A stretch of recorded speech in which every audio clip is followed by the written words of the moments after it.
এই কোৱেশ্যনটো চোৱা তলৰ কোনটো এটা চলকযুক্ত বহুপদ ৰাশি চোৱা অপশ্যন এত আছে x + y + z বিত আছে 3x² - x + 1 চিত আছে x + y আৰু ডিত আছে এটা নহয় তে তোমালোকে চলক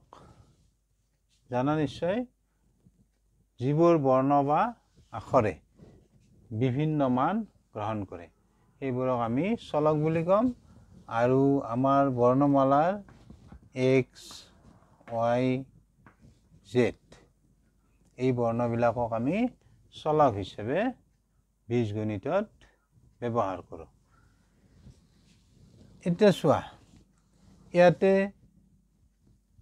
x এটা চলক y এটা চলক z এটা চলক তিনিটা চলক আছে এইটোত ইয়াতে চোৱা অকল x আছে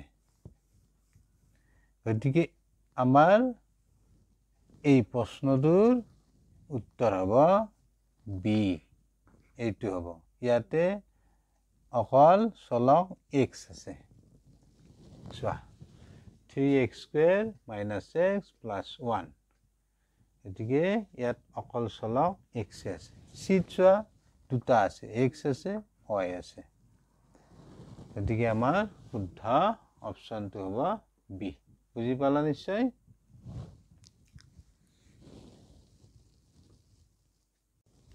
চোৱা এই কোৱেশ্যনটো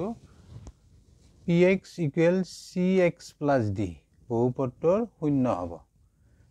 এই অপশ্যনত আছে -c ডিত আছে -d চিত আছে -d/c আৰু ডি অপশ্যনত আছে d/c তে প্ৰথম তুমি জানিব লাগিব বহুপদৰ শূন্য চাবা বহুপদৰ শূন্য ধৰি লোৱা আমি এটা বহুপদ ৰাখি ললো px = x + 1 তুমি প্ৰথমে জানিব লাগিব বহুপদৰ শূন্য এতিয়া তুমি x = 1 বহাই দিয়া 1 দিলো 1 এতিয়া আমাৰ 2 হ'ব not equal 0 এবাৰ x = তুমি -1 বহাই দিয়া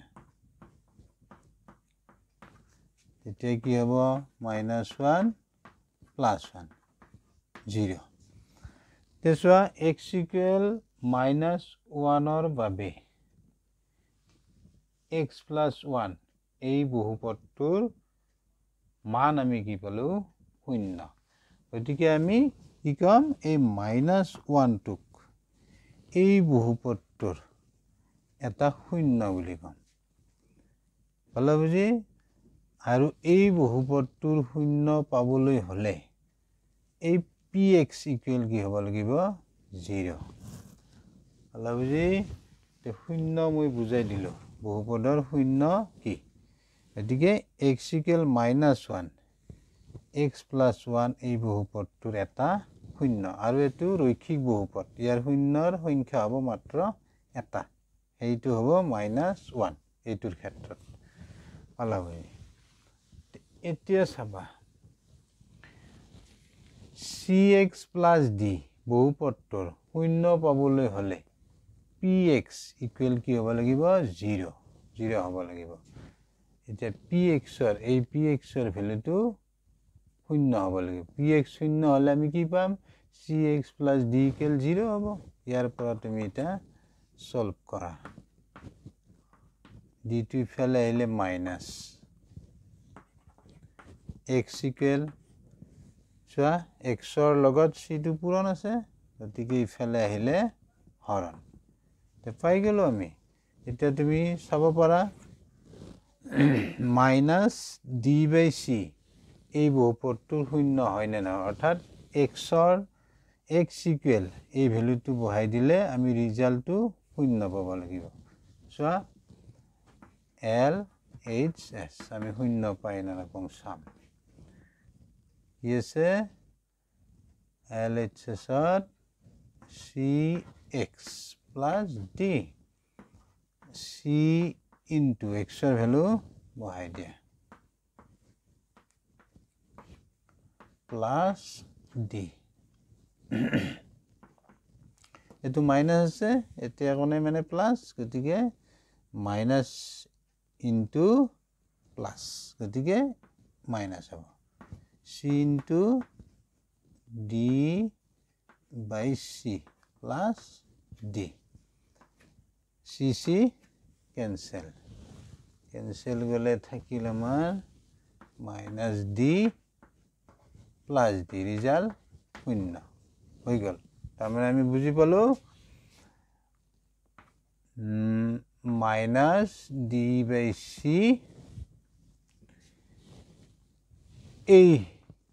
বহুপদটোৰ এটা শূন্য আৰু এইটো এটা ৰৈখিক বহুপদ গতিকে ইয়াৰ শূন্যৰ সংখ্যা হ'ব একমাত্ৰ এটা এতিয়া আমি পালো এইটো হ'ব আমাৰ শূন্যটো এনসাৰ চোৱা এতিয়া এইটো ক'ত আছে চোৱা c বুজি পালা